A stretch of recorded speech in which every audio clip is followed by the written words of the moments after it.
గారు అదే విధంగా మమతా బెనర్జీ ఒక్క మాట మానవతరాయ్ గారు మీరు ఒక చిన్న క్లారిటీ ఇవ్వాలి. సోనియా గాంధీ రాహుల్ గాంధీని ఈడీ సమన్లు పెట్టి పిలుస్తారు.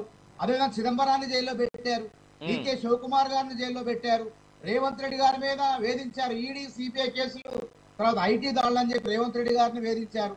కాబట్టి కానీ కేసీఆర్ గారిని ఎక్కడ కూడా కనీసం ఇంత పల్లెత్తి మాట అనలేదు, కనీసం ఆ వంక కూడా తొంగి చూడలేదు. కాబట్టి ఇక్కడ నేను స్పష్టం చేసేది ఏంటంటే వాళ్ళు ఒకటే. నేను ఒక ప్రశ్న అడుగుతా. అయితే మొన్న బీఆర్ఎస్ కాంగ్రెస్ అన్ని కలిసి మొన్న బీఆర్ఎస్ కాంగ్రెస్ అన్ని పార్టీలు కలిసి అంటే విపక్ష పార్టీలు అన్ని కలిసి తమిళనాడులో కలిసినాయి కదా. మరి అప్పుడు కలిసినప్పుడు కాంగ్రెస్ పిలిచినటువంటి పిలుపు మేరకే తమిళనాడులో పోయినాం అనేటువంటి మాట కూడా ఉంటున్నది కదా. అంటే అప్పుడు విపక్షాలు అన్ని ఒకటైనాయి కదా అనేటువంటి యాంగిల్ కూడా వాళ్ళు మాట్లాడుతున్నారు. కూటమిలో లేదు బీఆర్ఎస్ పార్టీ, నరేంద్ర మోడీ కూటమిలోనే ఉంది. గతంలో కూడా అంతే, ఎన్డీఏ కూటమిలో లేదు, ఎన్డీఏ కూటమి లేదు. కాకపోతే ఇండియా కూటమిలో ఉంది కానీ లేనట్టు వ్యవహరిస్తుంది, నటిస్తుంది.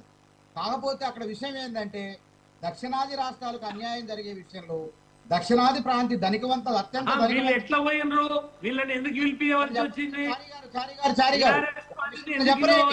పెద్దలు చారి గారు గౌరవనీయులు, మీరు పెద్దలు, మీరు మాట్లాడలేదు. మీరు ఇద్దరు మాట్లాడితే అర్థం కాదు, ఎవరికి అర్థం కాదు. కాబట్టి నేను చెప్పలేదు.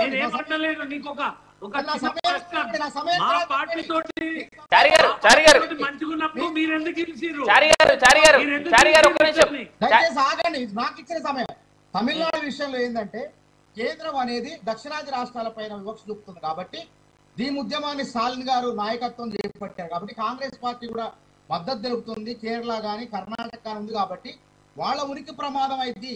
కాబట్టి కేసీఆర్ గారు భారత రాష్ట్రానికి పెట్టి ఢిల్లీలో భూకంపం పెట్టి టీఆర్ఎస్ ని సమాజ్ చేసి 2022 అక్టోబర్లో సమాజ్ చేసి బీఆర్ఎస్ ను పుట్టించి మళ్ళా ఈ విషయంలో మాట్లాడకపోతే మేము రాజకీయంగా పుట్టగతులు ఉండమని చెప్పేసి వాళ్ళు రావటం జరిగింది. పాపం ఏదేమైనప్పటికీ వచ్చారు. అది కానీ అక్కడ మేము ఒకటి కాదు, ఎడముఖం పెడముఖం ఉంది. అక్కడ దక్షిణాది రాష్ట్రాల విషయంలో వారు వచ్చి ఆ భేటీలో స్టాలిన్ గారు అధ్యక్షత సమక్షం దాంట్లో సమావేశంలో మాట్లాడారు. ఈ విషయంలో నిజంగా రాష్ట్ర బీజేపీ నాయకత్వం చిన్నపోవాలి. ఎందుకంటే దక్షిణ తెలంగాణకు రూపాయి లేదు, పక్క రాష్ట్రానికి తీసుకున్నారు. ఈ విషయంలో అన్ని రాష్ట్రాలకు అన్యాయం జరుగుతుంది. కాబట్టి బీజేపీ నాయకత్వం మరి నరేంద్ర మోడీకి భయపడ్డదా, అమిత్ షాకు భయపడదా, నోరు మెదపలేదు. సరే ఈ విషయం పక్కన పెట్టండి. ఆ విషయంలో అక్కడ కలిశారు తప్ప ఎప్పుడు కూడా రేపు కేసీఆర్ గారి పైన విచారణ జరుగుతుంది. 400 పేజీలు కాళేశ్వరంలో పినాకిని ఘోష్ గారి రిపోర్ట్ బయటపడుతుంది. తప్పకుండా చట్ట ప్రకారం తప్పు చేసిన వాళ్ళపైన చర్యలు ఉంటాయని చెప్తేనే కాంగ్రెస్ పార్టీకి ప్రజలు ఓట్లేశారు.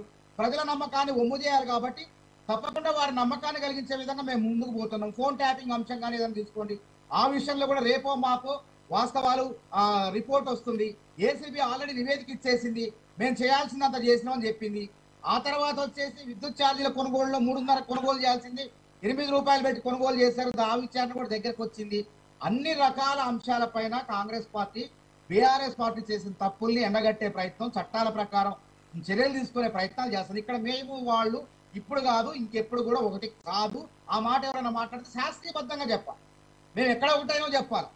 అంతేగాని ఇష్టం వచ్చినట్టు మనం అశాస్త్రీయంగా మాట్లాడితే అది కుదరనట్టు ముచ్చట. కాబట్టి బీఆర్ఎస్ పార్టీలో అది నాయకులు బొల్లం మల్లయ్య గారు వారు ఒక బీసీ అయ్యిండు, ఎమ్మెల్యేగా గెలిచారు, మేము గర్వపడుతున్నాం. ఒకప్పుడు మా పార్టీలో ఉన్నారు యువ నాయకులు వారు. ఇప్పుడు వారి పరిస్థితి ఎవరు పక్కన పోవాలో అర్థం కాదు. హరీష్ రావు గారు పక్కన పోవాలా, కవిత గారు పక్కన పోవాలా, కేటీఆర్ పక్కన పోవాలనేది సందిగ్ధంగా ఉంది ఆ నాయకత్వంలో. కాబట్టి ఇది మాకు వచ్చిన సమస్య కాదు, ఇది మా సమస్య కాదు, బీఆర్ఎస్ పార్టీ సమస్య.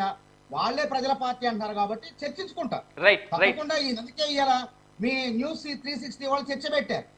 కాబట్టి అది ఏమైనా సరే మాకు సంబంధించిన అంశం కాదు. ఎవరు పార్టీలు పెట్టినా కేఏ పాల్ పార్టీ పెట్టిండు, ఏమైంది చెప్పండి. కేఏ పాల్ పార్టీ పెడతారు, రేపు ఇంకోటి